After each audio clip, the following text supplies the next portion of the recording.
now my great pleasure to welcome the Rev Dasos Crowsong. We're going to talk about the transformative power of myth. The transformative power of myths are more than just cultural stories. In fact, they are vehicles of personal transformation. Rev Dasos Crowsong will present a druidic approach to mythology as a tool of magic all its own. Together we will look at what makes a hero and what is Apotheosis, as well as how any given person can use this power for spiritual growth and personal empowerment. Rev Dasos, he, her, she, him, is a deacon of the Gnostic Celtic Church, a druid writer and artist. Dasos is a yoga instructor, meditation coach, a pagan educator, and spiritual companion, as well as a certified lay chaplain by our friends up at Unitarian Universalist Friendship Fellowship, UUFF. Thank you so much for being with us today. Please welcome Reverend Crowsong. Good morning. So just a quick intro. I'm Dasos. I am a druid. I'm also a deacon of the Gnostic Celtic Church, and I'm a member of Unitarian Universalist Friendship Fellowship over in Rockledge, where I'm a member of the Pastoral Care Committee, and I do a lot of stuff there. I'm one of the leaders of the CUPS groups. So as UUs, we believe in transformation as one of our shared values. We believe that people and situations are capable of changing, even for the better. And today I'd like to talk about myth as a vehicle of transformation. Let's begin that by defining some terms like myth, scripture, and hero. What separates myth from scripture is, put simply, scripture is typically seen as literal. It's seen as absolute, unchanging, and instructional. Whereas myth is typically and has always been understood as a blending of historical account and storytelling. Another major difference is that scripture often lists rules. And gives a lot of structure to govern behaviors of people, individuals, and communities. While myth typically just presents a story and lets you draw your own conclusions about the morality presented.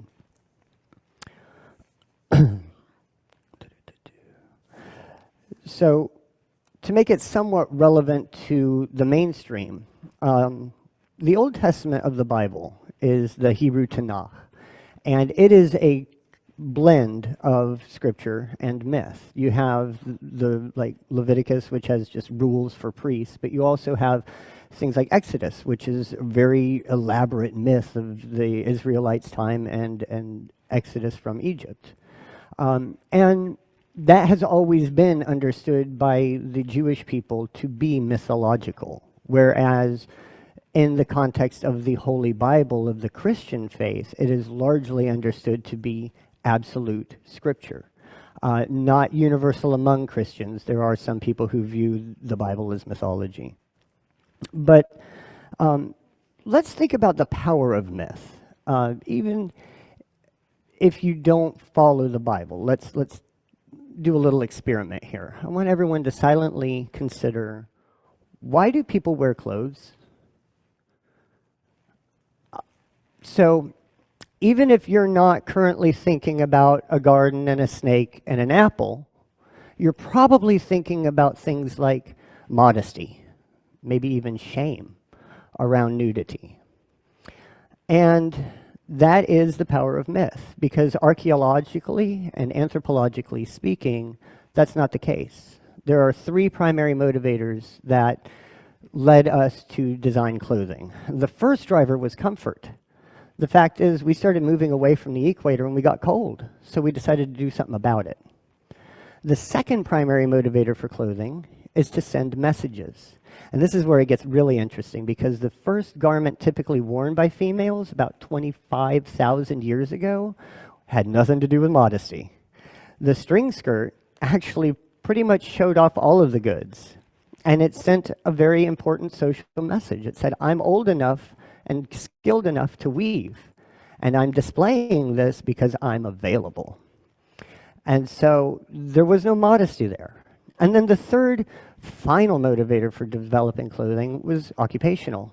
There are certain jobs where you just don't want bits dangling around to get snared, so you tuck them away. But because of thousands of years of storytelling, we've lost that cultural knowledge and replaced it with something, I would argue, less fun. So, the power of myth lies in the ability to shape the why of that. Myths are also much bigger than simple fables that convey morals. They've always held a power, what many different traditions consider to be the mystery, like we were just talking about. We believe in the mystery. To translate divine experiences into something consumable and understandable by mortal people. In Druidry, we say of myths, none of these stories happened, but all of them are true. And that's because, a lot of times you're looking at accounts that may not have literally transpired the way that they're being presented, but they always convey cultural truth. And that's why it's very important to not simply hear, but actively listen to marginalized people when they tell you that their story is being told in a myth. I do a whole other sermon about queer identities and mythology.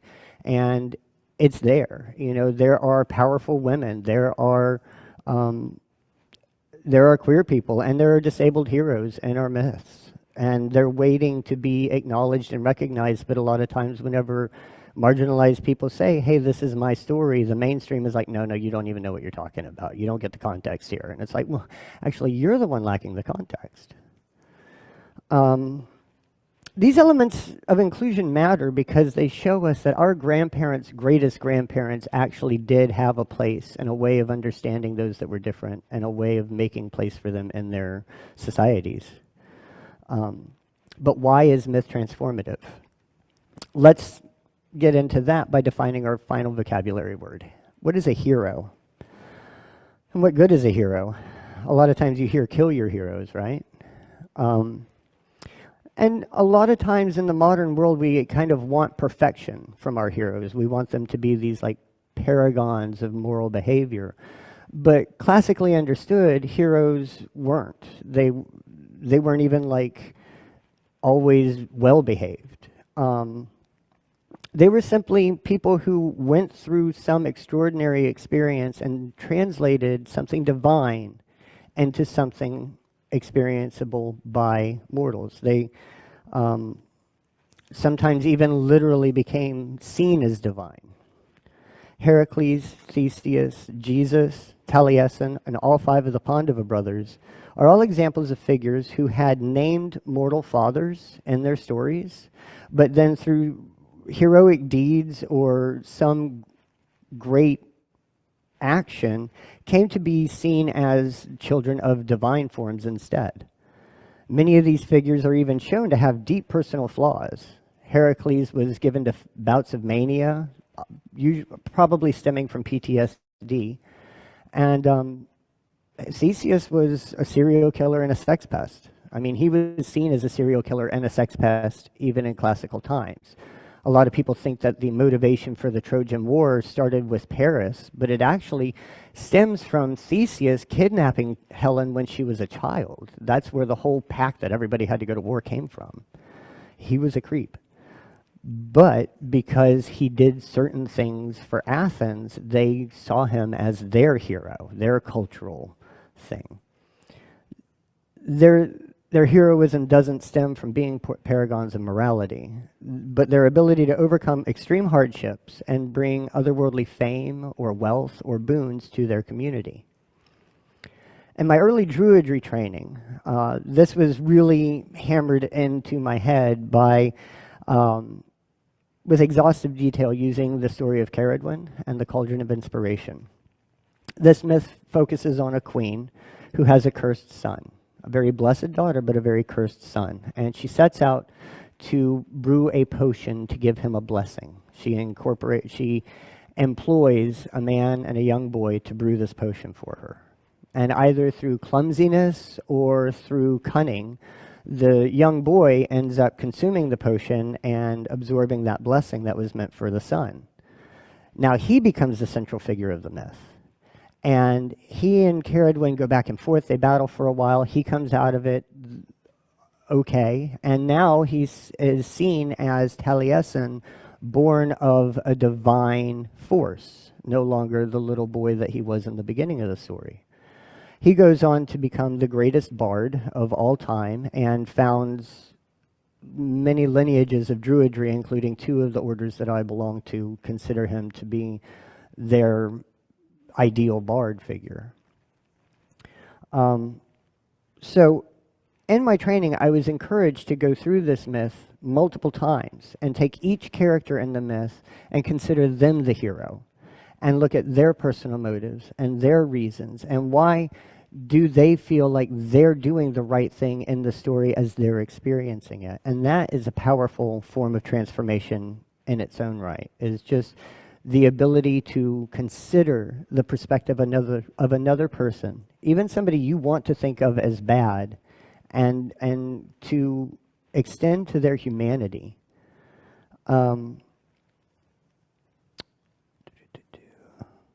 Identifying where characters in myth have their own complex lives and motives underlying actions, seeking to understand where they are seeing themselves as on the good side or the right side of a given struggle, is a huge step in transforming ourselves. And then you get to the point of apotheosis. That's the part of the myth where the hero transcends. That's where we, as the audience, as the consumers of the myth, are offered the opportunity to transcend with the hero in our own experiences. In British myth, especially in Welsh myth, it's kind of easy to watch apotheosis happen because of the flux of the culture at the time that all of these stories are captured and written down. You see, Ceridwen isn't just the witch queen sorceress of the Mabinogion. She was an actual queen. She was the wife of Lord Tegid, who ruled over the Llanbala region of Wales. We have records of that. King Arthur is a great example of apotheosis. We see a British warlord who, a chieftain who united a bunch of loose British tribes, is elevated to an almost godlike status. He actually, in some myths, he supplants Bran the Blessed as the eternal protector of England. And it's interesting how there are rival claims of Arthur. England as a nation wants to claim Arthur, while Britain as an island actually wants to claim Arthur as well. Arthur's another hero who is given 2 fathers in his story. He has he starts off the squire of pretty much a hapless knight, and then in pulling the sword from the stone becomes seen as the son of Uther Pendragon, without really any claim other than Merlin, who's kind of a weird old guy who smokes a lot. It's just sort of like, that's him, it's the guy.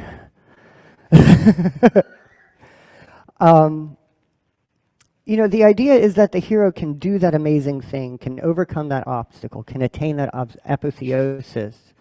Maybe I can too. That person went from 0 to hero because of the gift, or the cunning, or the grit, or the immense compassion that they were possessed of. And I can tap into those qualities within myself, and I can become greater than I presently am. One of my favorite stories is the Mahabharata, which is the big epic cycle of India. It's where the Bhagavad Gita comes from. The Bhagavad Gita is a conversation that takes place between the supreme person, Lord Krishna, and one of the great Pandava warriors, Arjuna. They're in Arjuna's chariot on the cusp of a great battle, the greatest battle of all time, in fact. And Arjuna's having a bit of a breakdown. He sees his friends and family on this side and his friends and family on this side, and he just locks up. He doesn't know what to do. Well, lucky for him, his charioteer, his personal driver, also happened to be God incarnate. So Krishna says, look, I'm going to give you the best pep talk ever. They're going to call it the Gita, the song of the Bhagavan, God. And Krishna delivers the Bhagavad Gita and inspires Arjuna to take up the charge and to ride into battle and claim the victory of the day. And within the Vaishnav sects of Hinduism that focus on Krishna, the power of the Bhagavad Gita is reading it with the understanding that you're Arjuna. And God is charging you to take charge and ride into battle and claim the victory, and giving you the instructions on exactly how to do that. So that is one way in which myth invites you into your own personal empowerment, and how heroes can form a vehicle of that transformation. Here I'd like to talk to you about two of my own heroes. John Chapman was a pioneer nurseryman and an itinerant minister of the new church, better known as Johnny Appleseed. He and I have some minor theological differences, but fundamentally we both believe in feeding people. He wandered all over the Midwest, wherever, you know, the frontier was, the expanding U.S., planting apple trees. And I actually had the immense blessing to sit in a park that was descended from apple trees that he planted and eat apples. And it was transformative. Like Neem Karoli Baba said, Johnny Appleseed believed that you cannot talk to a hungry man about God. You have to feed him first. And that shapes a lot of his myth. But on the other side of that coin, he had a different mythic cycle among the actual frontiersmen. They saw him as a sort of Dionysus figure, because Johnny Appleseed didn't like grafted apple trees. He liked trees grown from seed, the majority of which are for making hard cider from. And so they saw him as a figure who not only brought food, but booze to the New World. The other hero I'd like to talk to you about is Eugene Cernan. In 1972, Gene became the last man on Earth to set foot on the moon. He spent the rest of his life as a proponent of what author Frank White calls the overview effect. You see, when people leave this little marble and they look back at it from up there, they become fundamentally changed. They no longer accept their nationalistic group identities anymore, and they start to understand themselves as members of the human race, citizens of Earth. They see that all of these little division lines that we've put all over the globe on our desks aren't real, and that irreversibly changes a lot of them, and they come back to evangelize. And Eugene Cernan also took a great interest in children's education and getting kids interested in the space program. And that's how I got to meet him several times and have lunch with him out at Kennedy Space Center. And he used to, whenever he would talk, he would always end with a phrase that I'd like to share with you. He would always say, you know, Neil Armstrong is a really lucky guy. He's always going to be the first man on the moon. But someday, someone is going to take away the title of last man on the moon from me. And hopefully, if I'm lucky, it'll be one of you. And now that's part of his myth, you know. That is the power of a hero, is to not only have the experience, but to reach out a hand and offer the experience to somebody waiting to have it.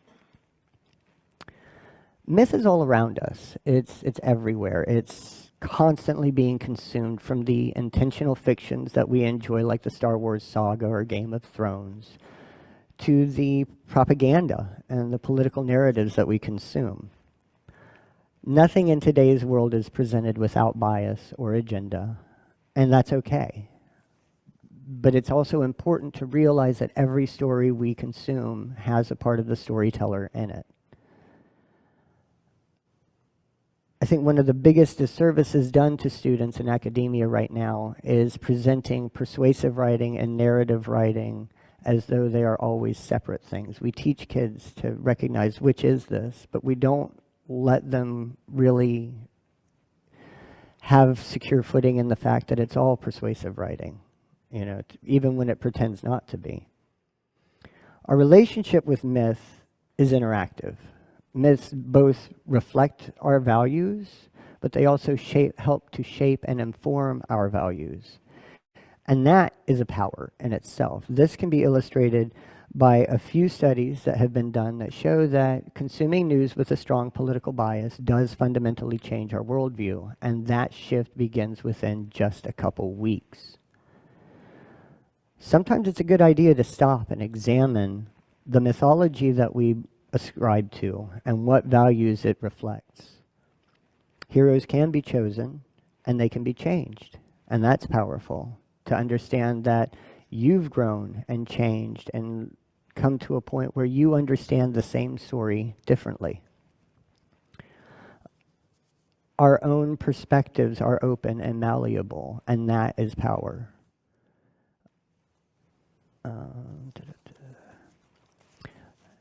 It's possible to come to see Hippolyta as the hero of a story that simply did not have a happy ending. Heroes aren't always the winners of the stories that they feature in. They're simply surrogates. And sometimes it happens that a hero or a minor character or a cautionary tale may get a retelling later in time to have an elevated experience of their story. To bring all of this home, myths transform us by inviting us to identify with the hero and thereby become the hero of our own story. Main character syndrome is often used as a derogatory term for people who have an inflated sense of self-importance. But I think one of the problems that a lot of us are dealing with is an underinflated sense of self-importance. Sometimes it can be kind of easy to not see yourself as the main character of your story, but maybe the support role in someone else's story. And I feel like that's actually a loss of perspective. We are protagonists in our own stories, and it's okay to acknowledge and own and empower ourselves by celebrating that. So thank you.